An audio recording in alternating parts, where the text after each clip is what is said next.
তাআলা আনহু শহীদ হয়ে যাবেন। তিনি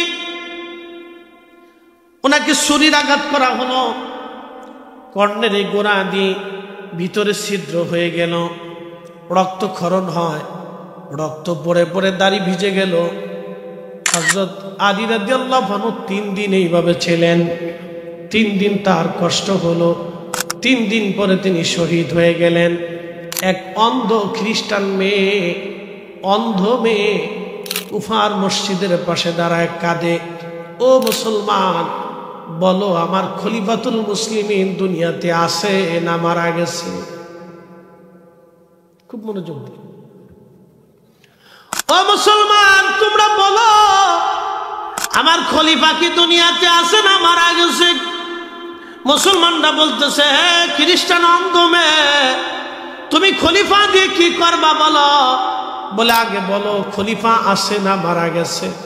বলে খলিফা আজকে 3 দিন আহত ছিলেন, রক্তক্ষরণে তিনি সকালে ইন্তেকাল করেছেন। ফজরের পরে তার জানাজা করার পরে আমরা তাকে দাফনে কবরস্থানে নিয়ে গেছি। তিনি দুনিয়ায় নাই, দুনিয়ার থেকে বিদায় হয়ে গেছে। খ্রিস্টান মেয়েটা, অন্ধ মেয়েটা কাঁদে আর বলে, আহা আমি যা ভেবেছিলাম তাই হয়ে গেল, আমার খলিফা নাই, আমার খলিফা চলে গেল। মুসলমানরা জিজ্ঞেস করলে, অন্ধ নারী খ্রিস্টান তুমি অন্য ধর্মের মেয়ে, খলিফার জন্য তুমি কাঁদো কেন? মেয়েটা কেঁদে কেঁদে বলল, দেখো প্রত্যেক রাত্রিবেলা আমার খলিফা এই মসজিদ থেকে নামাজ পড়ে, এশার নামাজ পড়ে আমার বাড়িতে যাইতেন, আমার অভাবগুলি প্রয়োজনগুলি তিনি মিটাইতেন, আমার ঘরে খাবার দিতেন। আমি অন্ধ, আমার দেখভাল করিয়া আমার খলিফা তারপরে বাড়ি যাইতেন, আমার খোঁজ খবর না নিয়ে আমার খলিফা বাড়ি যাইতেন না, আমার যাবতীয় প্রয়োজনগুলি মিটাই আমার খলিফা তারপরে বাড়ি যাইতেন। আজকে 3 দিন হলো আমার খলিফা আমার খোঁজ খবর নেই নাই, আমার বাড়ি যায় নাই, লোক পাঠাই নাই। তখন আমি বুঝতে পারছি আমার খলিফা আজ আর দুনিয়াতে নাই। একবার জোরে বলা যাবে কি আল্লাহু আকবার? আপনি একটু চিন্তা করেন তো। এই জন্য আল্লাহ রাসূল বলছেন, ফাআলাইকুম বিসুন্নতি ওয়া সুন্নাতিল খুলাফায়ে রাশিদিন আল মাহদিন। তোমরা আমার সুন্নাত মানো, আমার খুলাফায়ে রাশিদিনের সুন্নাহ মানো। হযরত আলী নিজে জান্নাতি, তার স্ত্রী জান্নাতের নারীদের সর্দারিনী, তার 2টা বেটা জান্নাতের যুবকদের সর্দার, তার শ্বশুর তামাম মুলকের মালিকের মেহবুব, তার শাশুড়ি জান্নাতি,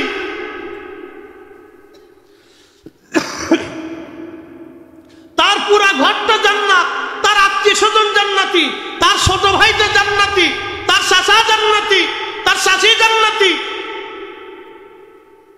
ভাতিজারা জান্নাতি, ভাগিনারা জান্নাতি। একসাথে বলবেন আল্লাহু আকবার। এত দামি ফ্যামিলির সন্তান হওয়ার পরেও এক অন্ধ খ্রিস্টান নারীর বাড়ি ঘরে প্রত্যেকদিন খাবার দিয়ে আসতেন, খলিফাতুল মুসলিমিন হওয়ার পরেও। এই জন্য আল্লাহর নবী বলতেন, সুলতানু জিল্লুল্লাহি ফিল আরদ, শাসক গোষ্ঠীরা হচ্ছে জমিনে আল্লাহর ছায়া। আল্লাহর ছায়া, আল্লাহ যেমন সবাইকে ছায়া দেয়, নিরাপত্তা দেয়, শাসকরা সবাইকে নিরাপত্তা দিবে।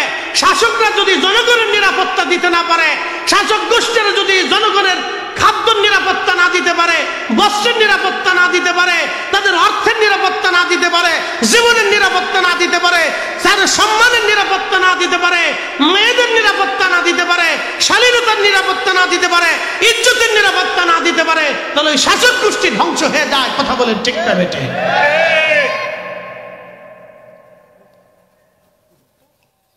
এই শাসক গোষ্ঠী কোথায় পাবেন আপনি?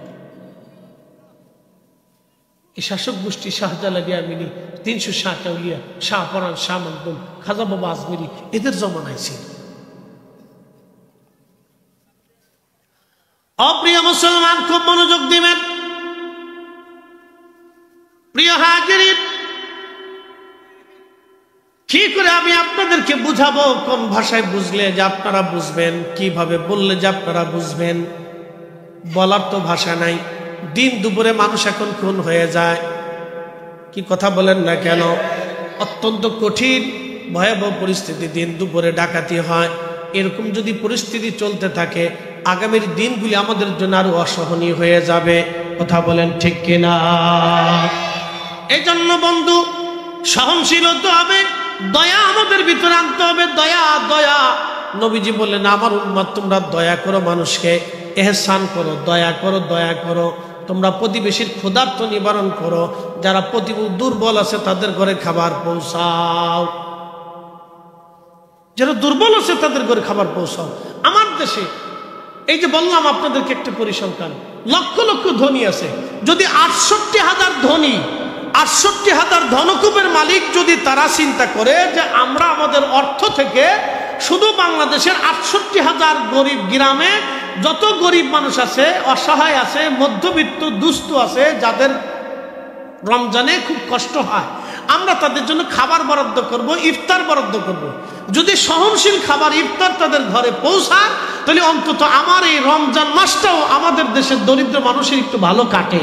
কথা বলে ঠিক কিনা? কিন্তু দেয় না, দেয় না। কি দেয়? রমজান শেষ হয়ে গেলে ঈদের সময় আসে, 150 টাকার লুঙ্গি, 200 টাকার পাঞ্জাবি, 300 টাকার 3 পিস নিয়ে আসে। এটার নাম হচ্ছে জাকাতের মার্কেট। আছে গুলিস্তানে, যদি আমার সাথে যান আমি দেখাই দিতে পারি। জাকাতের মার্কেট। এই 150 টাকার লুঙ্গি এনে দিয়ে দেয়, মাসখানিক পরার পরে এই লুঙ্গি পেশাব করতে বসে নিজে ফাইডে সিরিয়াস চলে গেছে। কথা ঠিক আছে না ভাই? এটা কি জাকাত না বাহানা? একসাথে বলেন, এটা কি জাকাত না বাহানা? বাহানা। আমার তো সিরা লুঙ্গির দরকার না, আমার পেটে খাবার দরকার। কথা ঠিক আছে না ভাই? আমার পেটে খাবার দরকার, আমার তো সিরা লুঙ্গির দরকার না, আমার তো সিরা লুঙ্গির দরকার না, আমার খাবার দরকার। এই জন্য রমজানের ভিতরে, রমজানের শুরুতে ধনীদের উচিত তাদের স্থানীয়ভাবে তাদের এলাকা ভিত্তিক যত দরিদ্র মানুষ আছে বেছে গেছে নিজেরা উপস্থিত হয়ে খাবার পৌঁছাই দেওয়া। কথা ঠিক কিনা? এটা প্রত্যেক ধনীদের প্রত্যেক এলাকায় করা উচিত। তাহলে পরে আমাদের দেশের এই চুরি ডাকাতি এগুলো অনেক কমে যাবে। কারণ মানুষ চুরি ডাকাতি কিন্তু এমনিতে শখে করে না, বিপদে পড়েও অনেকে করে। আমাদের দেশের অনেক যুবকরা পথভ্রষ্ট হয়। কেন হয়? পিছনে কারণ আছে। তারা এখন কি হয়ে গেছে? বেকার হয়ে গেছে, নানানমুখী সমস্যায় পড়ে গেছে, অথবা সঙ্গমেলার পিছনে পড়ে গেছে, অথবা রাজনৈতিক কোনো কারণ হতে পারে। বিভিন্ন কারণে আমাদের যুবকরা ডাকাতি, চুরি ডাকাতি, খুন খারাপি, রাহাজানির ভিতরে চলে যাচ্ছে। এগুলি ফিরাইতে হলে আমাদের সম্মিলিতভাবে সবাইকে প্রচেষ্টা আনতে হবে। সবার খাদ্য নিরাপত্তা একবারে নিশ্চিত করতে হবে। কথা বলেন ঠিক কিনা? সবার ঘরের খাদ্য নিরাপত্তা নিশ্চিত করতে হবে, সরকারকে, রাষ্ট্রকে করতে হবে। সবার ঘরের খাদ্য নিরাপত্তা নিশ্চিত করতে হবে, তাহলে আমাদের দেশে এই সমস্যার সমাধানটা কমে আসবে। এই জন্য ধনীদেরকে উৎসাহিত করতে হবে। এই জন্য এলাকা ভিত্তিক ধনী যারা আছে তাদেরকে উৎসাহিত করতে হবে। এই জন্য আল্লাহ রাসূল যাকাতের প্রথা করেছিলেন, সাদকার প্রথা করেছিলেন। এই জন্য আল্লাহর নবীর ব্যবস্থা এমন ছিল যে নবীজি কোনো বিষয়ে কোনো কিছু প্রয়োজন হলে ধনী সাহাবীদেরকে ডাকতেন, তোমরা দান করো, দান রাখো। দান জমা করত, জমা করার পরে আল্লাহর নবী সব গরিব সাহাবীদের মধ্যে এটা বেটে বেটে দিতেন। একসাথে বলবেন আল্লাহু আকবার। ফুলতুলি সাহেব কিবলা রাহমাতুল্লাহ আলাইহির বড় আওলাদ মুফতি সাহেব হুজুর, তিনি এই কাজগুলি করে থাকেন। কি কথা বলে দেখেন, বলেন, তিনি এই কাজ করে থাকেন। আল্লাহু আকবার বলেন না, না জোরে বলেন আল্লাহু আকবার। এই কাজগুলি উনি করে থাকেন। আল্লাহ ওনার হায়াতে আরো বরকত দান করুন, বলেন আমিন। এগুলির দরকার সবার, শুধু ওনার না, বাংলাদেশের সব পীর মাশায়েখদের এটার প্রয়োজন ছিল। কি কথা ঠিক আছে না ভাই? সব পীর মাশায়েখ, সব রাজনৈতিক দলের এটা দরকার ছিল। নির্বাচনের সময় এসে 3 বছর 10 বছর দেখা হয় না, শাশিরে ধরে ধরে, শাশি তুমি আমার মার মতো, শাশি শাশিরে ধরে ধরে, শাশি তুমি আমার মার মতো, শাশি তোমার দেখতে আমার মার মতো দেখা যায়, শাশি এই যে 1000 টাকা দিলাম কিছু কিনে কেটে খেয়ে। 10 বছর পরে আসে, 10 বছরের ভিতর শাশির আর খবর নাই। কি কথা কর না কেন? 10 বছরের ভিতরে শাশির খবর নাই, 10 বছরের ভিতরে শাশির খবর নাই। প্রত্যেক রাজনৈতিক দলের ব্যক্তিদের উচিত ছিল নিজেরা মাথায় করে নিয়ে বাড়ি বাড়ি খাবার পৌঁছে দেওয়া। দল থাকুক আর না থাকুক, রাজনীতি হোক বা না হোক, যার অর্থ আছে, ধনী আছে, তার উচিত ঘরে খাবার পৌঁছানো। গরিব মানুষের বাড়ি খাবার পৌঁছাইলে আমার দেশে চুরি ডাকাতি এগুলি, এই রাহাজানি এগুলি হয়ে হবে না, এগুলি কমে যাবে। কথা বলেন ঠিক কিনা? কিন্তু তা দিবে নাকি? তা দিবে না। নামাজ হয়ে গেছে রাজনৈতিক নামাজ। বলে হুজুর এটা আবার কেমন? নির্বাচন আসার আগে টুপি একটা মাথায় দেয়, বাপরে বাপ, পেশাব করে পানি লোক আর লোক, মসজিদে ঢুকে ঠিকই নামাজ পড়ে। অজু থাক আর না থাক, মসজিদে ঢুকে ঠিকই নামাজ পড়ি, বাপরে বাপ দেখে আমি খুব নামাজি। শয়তানে হাসে আর কয়, বাপরে বাপ, তুই এই সামান্য একটু ভোটের লেগে কি সিটারি শুরু করছিস, তুই তো আমার সাথে বড় সিটারি। কি কথা কর নাকি, ঠিক আছে না ভাই? শয়তানে চিন্তা করে যে আমার সাথে বড় সিটারি, আমি 9 লক্ষ বছর ইবাদত করছি কিন্তু সিটারি করি না। শয়তান কিন্তু 9 লক্ষ বছর ইবাদত করছে বা 7 লক্ষ বছর ইবাদত করছে, সিটারি কিন্তু করে না। সিটারি না করার কারণে কিন্তু আল্লাহ তোরে মুআল্লিমুল মালায়েকা বানাইছে। কথা ঠিক আছে না? সিটারি তো পরে এসে করলো, ঠিক আছে না? সিটারি তো শেষে এসে করলো, কিন্তু বাকি 7 লক্ষ বছরে কিন্তু সিটারি করে নাই। শয়তানে চিন্তা করে, বাপরে বাপ, তোরা 60 বছরের জিন্দিগি ভাই কত বড় সিটার হয়েছিস। চিন্তা করে তো যে কাজ আমাদের করার দরকার আমরা সেটা আঞ্জাম দিতে পারতেছি না। আল্লাহু আকবার, আল্লাহু আকবার, আল্লাহ কবুল করুক, সকলে বলে না আমিন। অনেকে খালি মঞ্চ পেয়ে ফটর ফটর করবো, চিল্লা ফাল্লা করবো, কিন্তু কাজের বেলায় নেই। ওদের কাজ আঞ্জাম দিতে হবে। এই জন্য আমাদের খাদ্য নিশ্চিত করতে হবে, আমাদের প্রতিবেশীদের খাদ্য নিশ্চিত করতে হবে, আমাদের আত্মীয় স্বজনদের খাদ্য নিশ্চিত করতে হবে। কিছু না কিছু তাদেরকে দিয়ে সাহায্য করতে হবে। যাদের দারিদ্রতা আছে তাদের ঘরে খাবার পৌঁছায় দিয়ে আসতে হবে, প্রকাশ্যে না দেয়। এমনও মধ্যবিত্ত বাংলাদেশে আছে যারা ভালো ইফতার পারে না, অসুবিধা আছে, মনে হয় যে সে ভালো চলতেছে কিন্তু তার অনেক অসুবিধার ভিতরে আছে। আসে না ভাই? আছে। আমি গত বছর মাহে রমজানে এরকম আমি বাটি, আল্লাহ আমার তৌফিক দেয়, তা আমি জানতাম না যে আমার গ্রামে এরকম। তো দিতে দিতে দিতে দিতে দেখি শেষই হয় না। বললাম কারণ কি? মানুষের পরিস্থিতি এরকম হয়ে গেছে।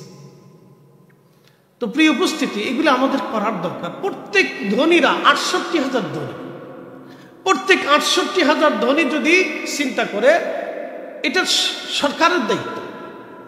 সরকার ইচ্ছা করলে প্রত্যেক শিল্পপতি যারা আছে তাদেরকে উদ্বুদ্ধ করতে পারে, পারে না ভাই? কোনো ব্যাপার না তো। বাংলাদেশের সেনাবাহিনী পড়ে রয়েছে, বিজিবি পড়ে রয়েছে, হাজার হাজার সেনা সদস্য পড়ে রয়েছে, যাদেরকে রমজানে যদি আপনি দিয়ে দেন এই অর্থগুলি, তারা নিজেরা বেটে বেটে পৌঁছাবে। কথা ঠিক আছে না ভাই? তারা নিজেরাই দিবে। সেনাবাহিনীর তো কাজ নাই। সেনাবাহিনী কি করে? সকালবেলা ট্রেনিং করে, বিকেলবেলা ট্রেনিং দেয়, তারা ট্রেনিং দ্বারা তারা সেনা ক্যাম্পের ভিতরে কাজ করে। অন্তত রমজানে তাদেরকে আমরা কাজে লাগাইতে পারি। বিভিন্ন প্রয়োজনে সেনাবাহিনী কাজে আসবে। কথা ঠিক আছে না ভাই? দেশের স্বার্থে সেনারা কাজ করে। সেনারা তো দেশের জন্য, কথা ঠিক আছে না?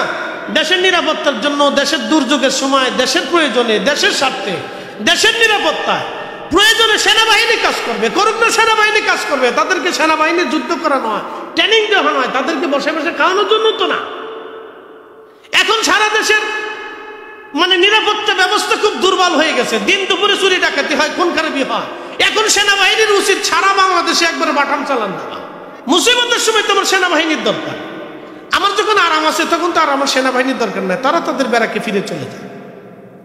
কিন্তু আমার যখন বিপদ, দুর্যোগ হোক, প্রাকৃতিক দুর্যোগ হোক, রাষ্ট্রীয় দুর্যোগ হোক, রাজনৈতিক দুর্যোগ হোক, তখন তো সেনাবাহিনীর দরকার। কথা ঠিক আছে না ভাই?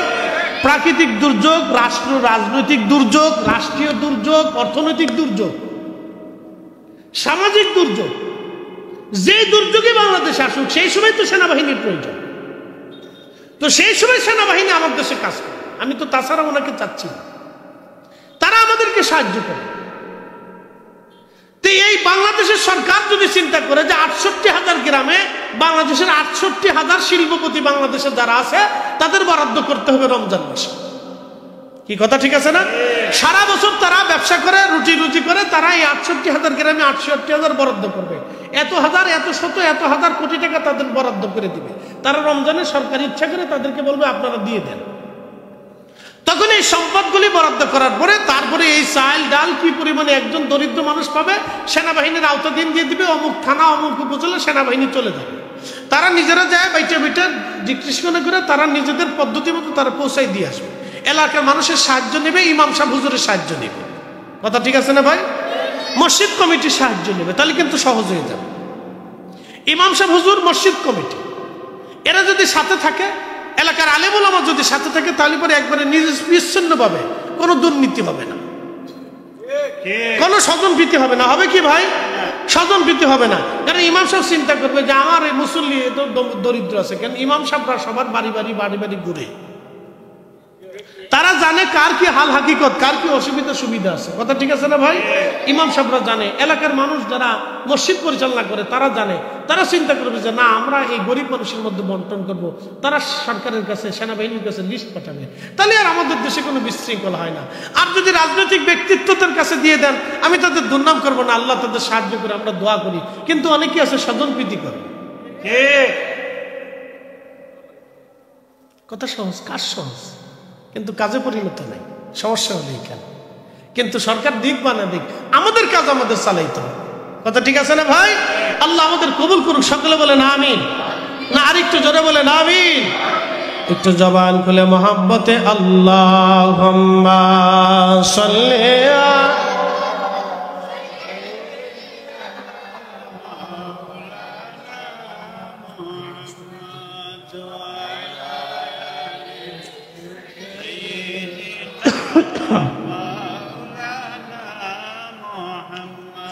Allahumma salli ala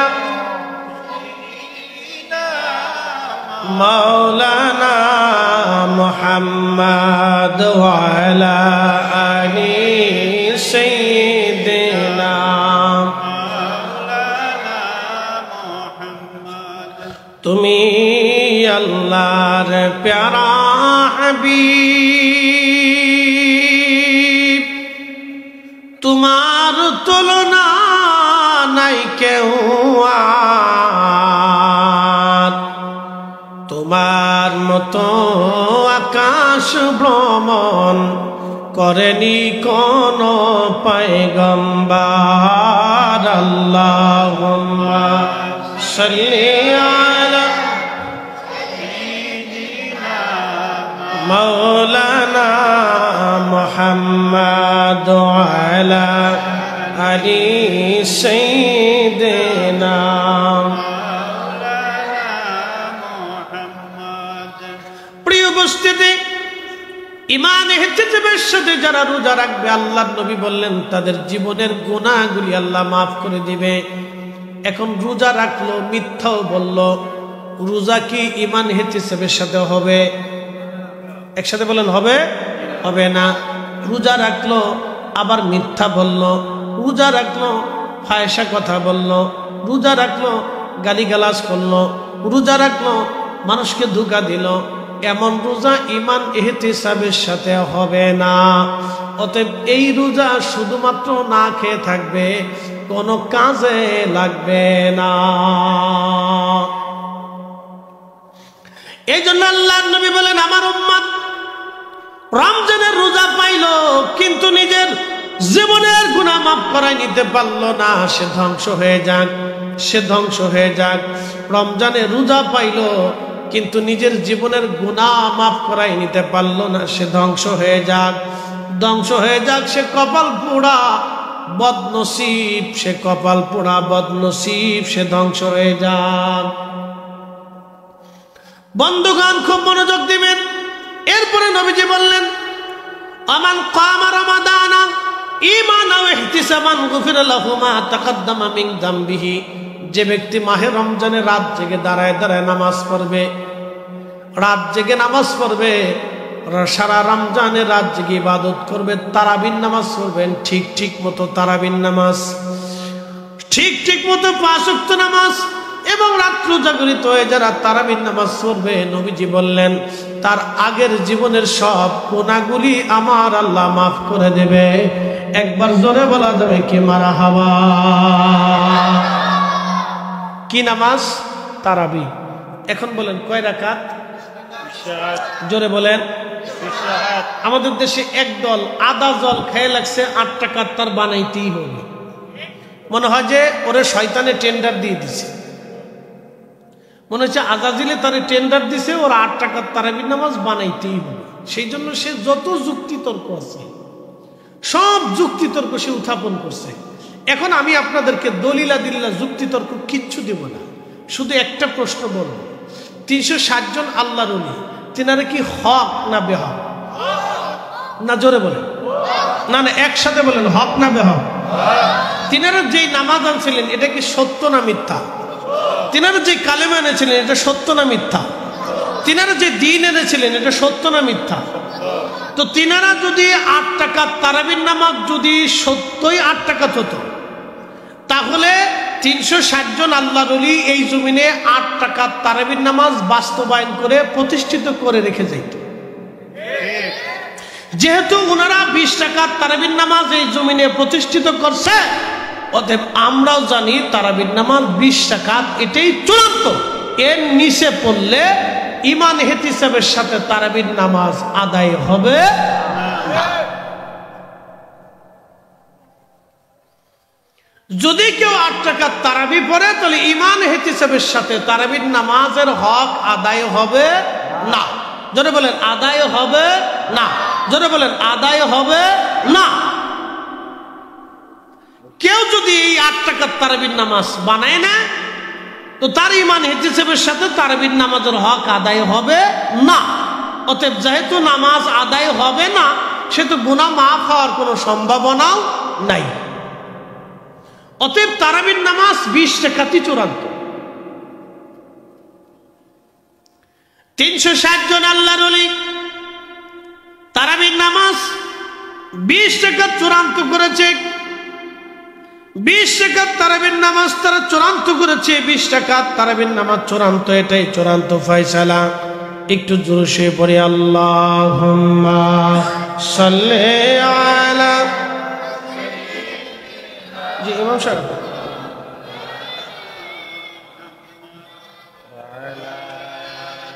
খালি নাই কেন? খালি নাই কোন এলাকা? আল্লাহুম্মা সাল্লি আলা। আচ্ছা কালকে কথা বললাম।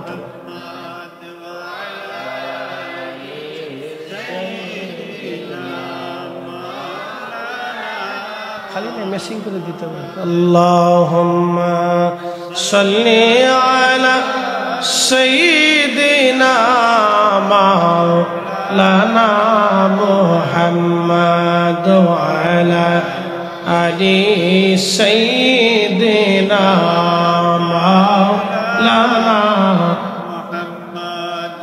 3 নম্বর আল্লাহর নবী বলেন, আমার উম্মত লাইলাতুল কদর রাত্রিবেলা কেউ যদি ঈমান ইহতিসাবের সাথে রাত জেগে ইবাদত করে, আমার আল্লাহ মা তাকাদ্দামা মিন যামবিহি, তার জীবনের সমস্ত গুনাহ আল্লাহ মাফ করে দেবে। একবার জোরে বলা যাবে কি মারহাবা? এখন লাইলাতুল কদর কখন আসবে? প্রিয় নবীকে জিজ্ঞেস করল, ইয়া রাসূলুল্লাহ লাইলাতুল কদরের রাত কখন পাওয়া যায়? নবীজি বললেন, মাহে রমজানের শেষ 10 দিনে বেজর রাত্রিবেলা তোমরা মাহে রমজান কদরের রাত্রিবেলা তালাশ করো। ইন্না আনজালনাহু ফি লাইলাতিল কদর, নিশ্চয়ই কদরের রাত্রিবেলা আল্লাহ কোরআন নাজিল করেছেন। কদরের রাত্রিবেলা কোরআন এসেছে। এই কদরের রাত্রিবেলা আমার আল্লাহ কোরআন নাজিল করেছেন। এই জন্য কদরের রাত এত বড় দামি। আল্লাহ কোরআনে বলেন, লাইলাত ওয়া মা আদরাকা মা লাইলাতুল কদর। নবীজি আপনি কি জানেন লাইলাতুল কদর কি? লাইলাতুল কদরি খায়রুম মিন আলফি শাহর, সেটা 1000 মাসের চাইতে উত্তম আমার উম্মতের ভিতরে, আমার বান্দাদের ভিতরে। লাইলাতুল কদরের এক রাত্রিবেলা কেউ যদি ইবাদত করে, আমি রব্বুল আলামিন 1000 মাসের চাইতে বেশি পরিমাণে নেক আমার বান্দার আমল নামায় লিখে দেব। একবার জোরে বলা যাবে কি সুবহানাল্লাহ? তবে 4টে সহিহ হাদিসেও আসছে 26 তারিখ দিন যায় রাত, এটাও কদরের রাত, এটাও হাদিসে আসছে। 4টে সহিহ হাদিসে আসছে। ইমাম তহাবি লিখছেন শারহে মানিল আসারের ভিতরে একটা বিশুদ্ধ হাদিসে আসছে। এরকম 4টে হাদিসে আসছে যে 26 তারিখ দিন যে রাত্রেও কদরের রাত, এটাও হাদিসে আসছে। তবে একবারে নিরবিচ্ছিন্নভাবে নিশ্চিন্তভাবে মাহে রমজানের শেষ 9, বিজোর রাত্রিগুলিতে যদি আপনি জেগে জেগে ইবাদত করেন তাহলে কদর রাত আপনি নিশ্চিন্ত পেয়ে যাবেন, তাতে কোনো সন্দেহ নেই।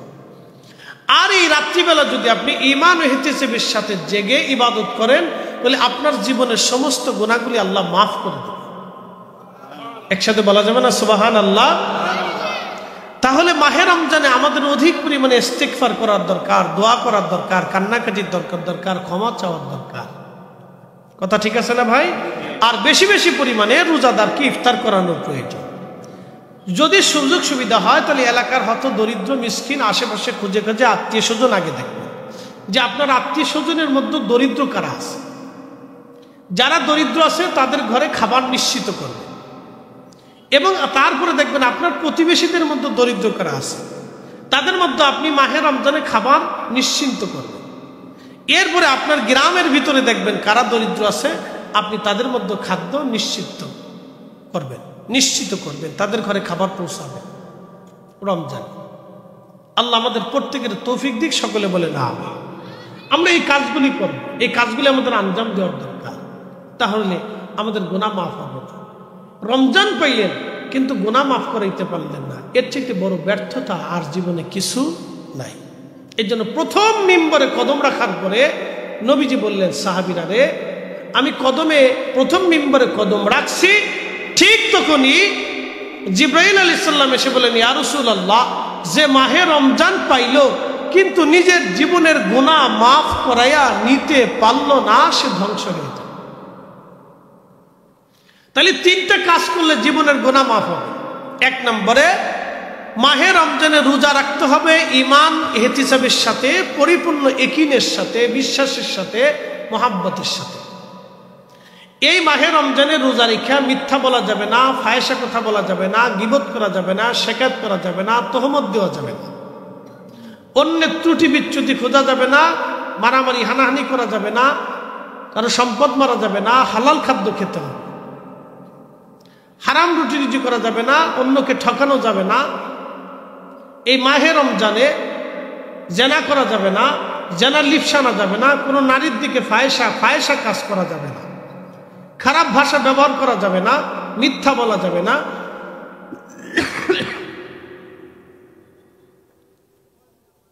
এই কাজগুলি আপনি যদি করতে পারেন তাহলে রমজানের রোজাগুলি ঈমান ইহতিসাবের সাথে হবে।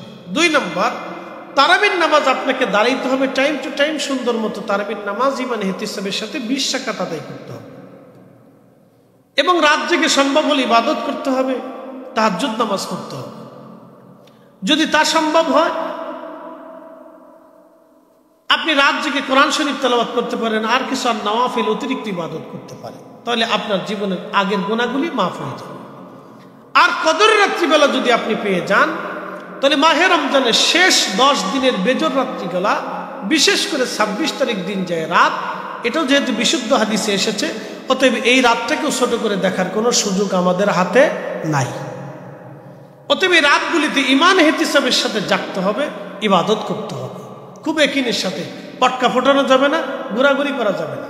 আমাদের দেশে বরাতের রাত আসলে আর কদরের রাত আসলে পটকা ফুটায়, ঘোরাফেরা করে, ফেসবুক টিপে, গল্প গুজব করে, এই কোনায় বিড়ি খায়, ওই কোনায় চা খায়, ওই কোনায় পান খায়, ঘুরে গেড়ে বেড়ায়, বা সারা রাত ঘুরে গেড়ে বেড়ায় কদর পালন করছে, সারা রাত ঘুরে গেড়ে বেড়ায় কদর পালন করছে, বরাত পালন করছে, মনে করছে বিরাট বড় নেকির কাজ করে ফেলছি, শয়তানে হাসে আর উড়ে সিটার, এভাবে অনেক নেকির কাজ করে ফেলছি। আসলে মূলত তা না।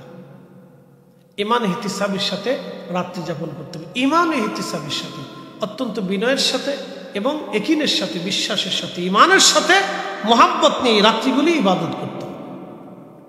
তাহলে 3 সময়: রোজা, তারাবি, কদর। রোজা, তারাবি, কদর।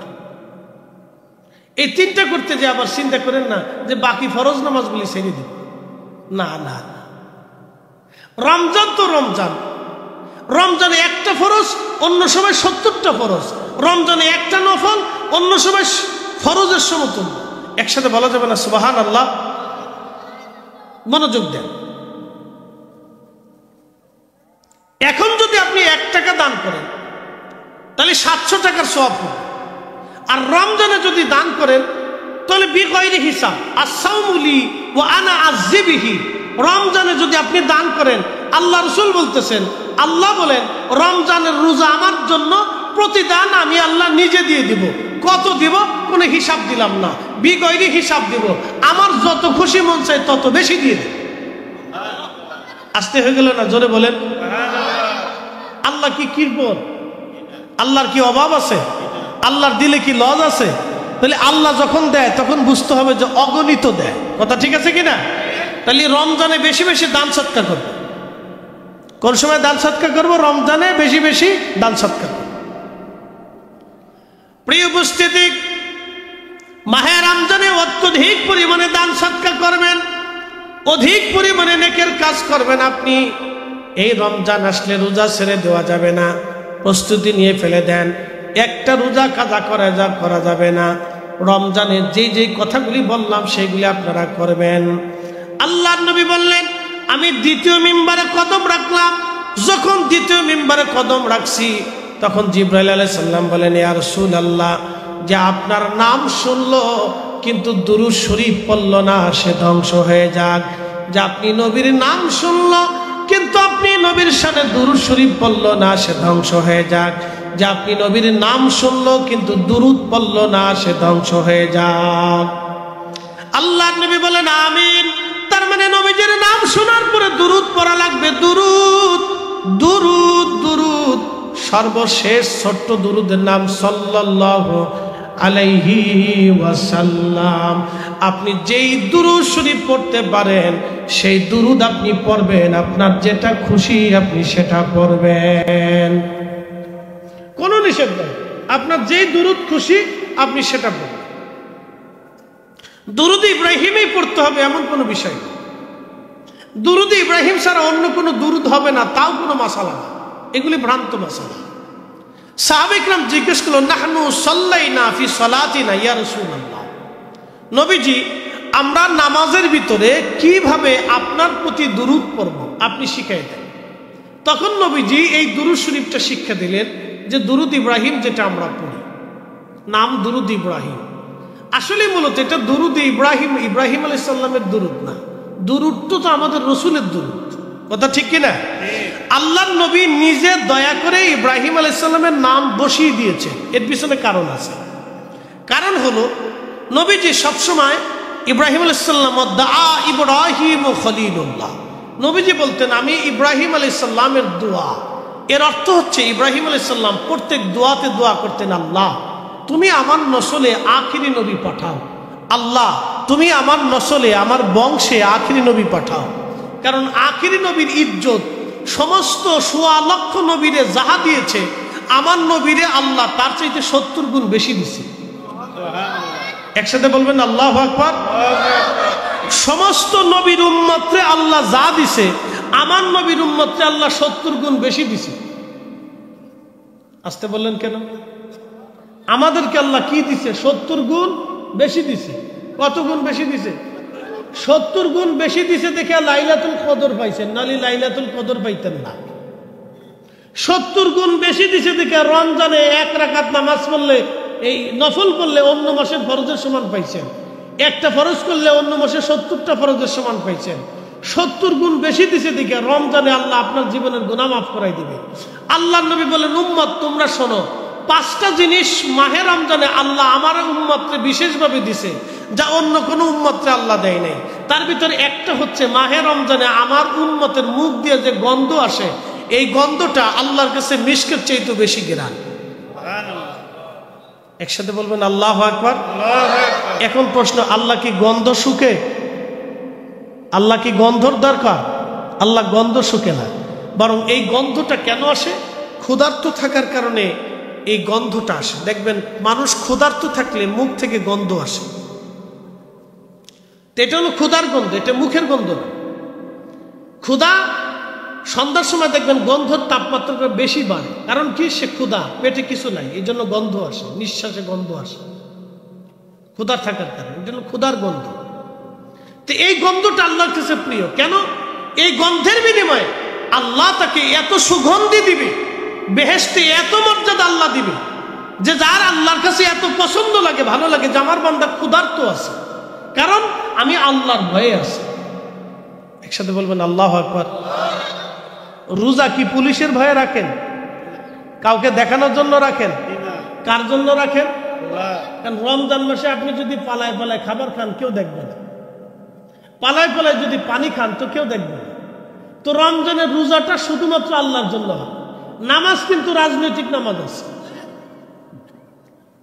নামাজ কিন্তু বিয়েই নামাজ আছে, নামাজ কিন্তু সামাজিক নামাজ আছে, নামাজ কিন্তু ঠেলার নামাজ আছে। বলে ঠেলার নামাজ কি?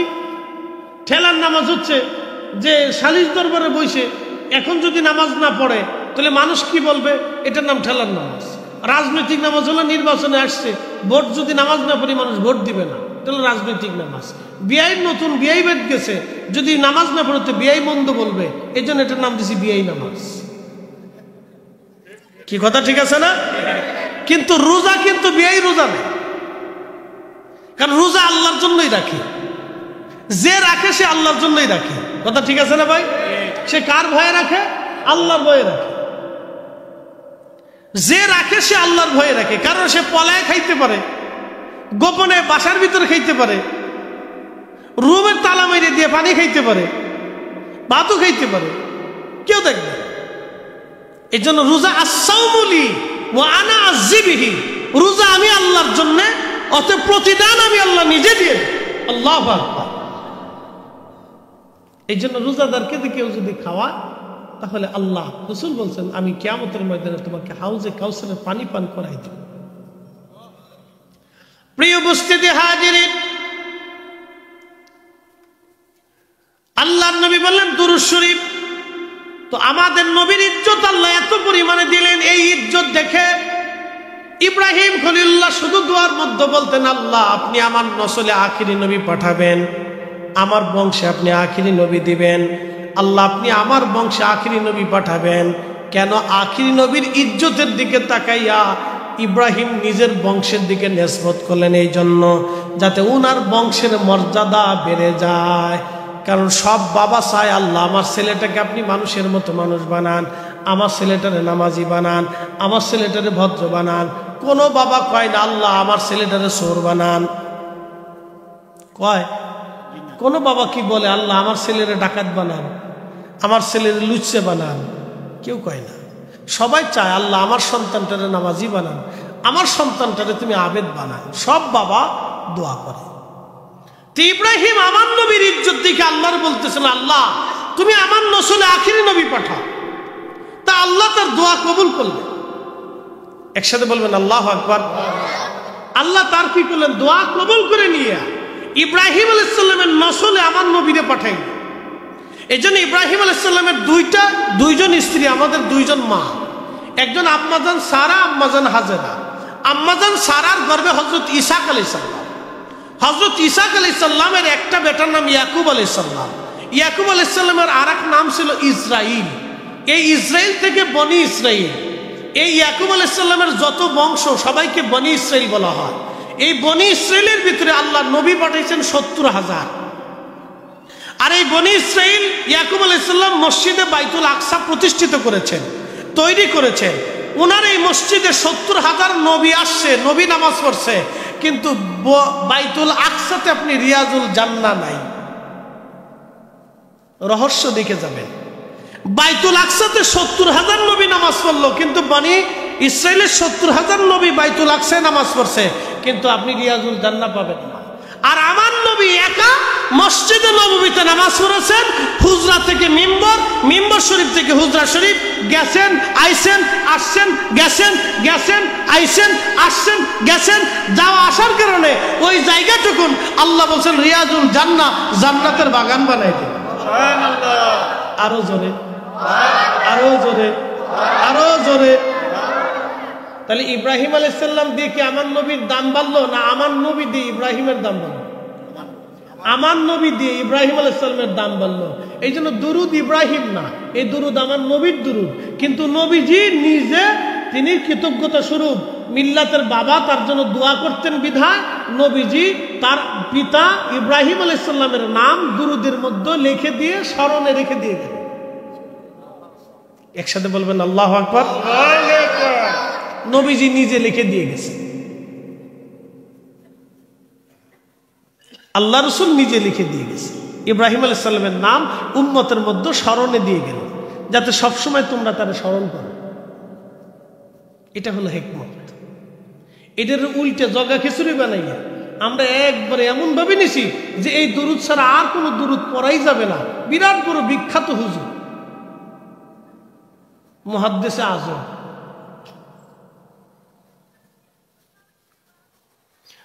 এ মুসলমান, খুব মনোযোগ দিবেন। আল্লাহর নবী বলেন, উম্মতরিক আমার নাম যে শুনলো কিন্তু দুরূদ শরীফ পড়ল না, সে ধ্বংস হয়ে যাক, সে ধ্বংস হয়ে যাবে। এই জন্য সবচেয়ে ছোট্ট দুরূদ আমরা যেটা পড়ি, সাল্লাল্লাহু আলাইহি ওয়াসাল্লাম। জোরে বলেন, সাল্লাল্লাহু আলাইহি ওয়াসাল্লাম। আমরা এই দুরূদটা নবীজির নাম শোনার পরে আমরা তেলাওয়াত করি। যদি না পড়েন তাহলে ধ্বংস অনিবার্য। এই জন্য দুরূদ পড়া লাগবে। দুরূদের মর্যাদা ছোট করে দেখলে হবে না। কথা কন না কে, ঠিক কিনা? দুরূদের মর্যাদা ছোট করে দেখলে হবে না। মৌমাছির দলেরা নবীজির সামনে দিয়ে উড়িয়া যায়। আল্লাহ নবী বললেন, মৌমাছি দাঁড়াও।